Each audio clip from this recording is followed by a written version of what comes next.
we're going to go ahead and configure the Microsoft Threat Modeling tool. And as you can see, this is essentially when you open the actual application, this is the first screen you get.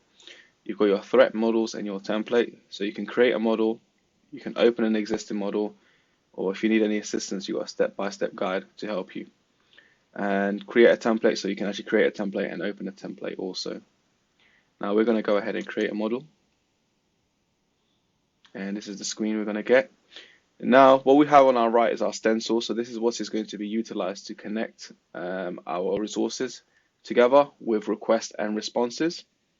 So in this particular demo, we are going to connect the web application. So you go to the search bar here, type Azure app, and you get the web app service. Drag that in, place that there. Then you've got the SQL database. So we're going to go SQL database and we're going to connect that. Sorry, not connect that, we're going to place that. Now what we need to do is configure a request and a response. So connect the request and a response from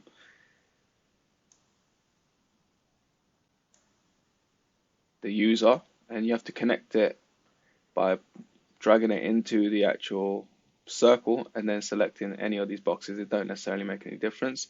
It's just if you have a lot of resources connected to one area, it gives you a better option to connect in different parts. So it looks a lot more better and it's more organized. Then we've got a request from the actual Azure app to the SQL database. So what we're going to do is that. Now use the circle in the middle just to pick it up. So we're just going to do it like this. And then we need a response from the SQL database to the web application. So we're going to connect this. Now make sure you get your arrows and your starter in place. So this is the beginning. So this is the first part of the response, and then this is where it's going to, so the arrow. Okay, so now these are all connected. Not the prettiest, but you can just play around. But for demo purposes, I'll just leave it like this. Next, we need to go and view the analysis. So what we're going to do is go view and analyze the view. And if you have a look at the threat list, this threat modeling tool that we have has identified 11 areas, or I should say 12 because 0 is 1, but it's 12 threats that are displayed in total. And as you can see, it gives you an information on which diagram it is. So we've also got diagram 1, last modified, changed by the state, title, etc., etc. So you got description. Now the more important part is the severity. So it gives you information here on the severity. So you've got high, and then with the exception of 1, that's medium. Now what we can do is we can actually generate a full report on this, and we can actually see what steps we can take. So we go to reports, create a full report, just go generate report. What you need to do is save it. So we're just gonna pick, we're just gonna leave it here in default. So documents, save it. And now what we need to do is we need to go, let me have a look. Okay. Now we need to go into that particular file. So it was documents. And as you can see here, we didn't want it to open, save as a PowerShell script. We wanted it to save as a oh, ignore me actually. What am I doing? Ignore me. We've got the report up here. Now we're just going to open the report in Edge.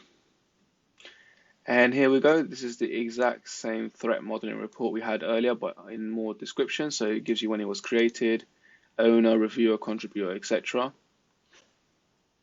And you've got our threat summary. So not started, you've got 12, and the total is 12. So this is just for demo purposes. You would have more. Hopefully you won't have that many, but generally speaking, you may have more areas.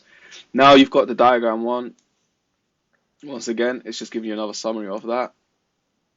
You're giving you the interaction, so there's a request, okay, and during this request phase, it's giving you all the error messages or issues that you could face.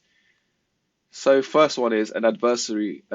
Adversary can gain unauthorized access to the Azure SQL or SQL database due to weak account policies.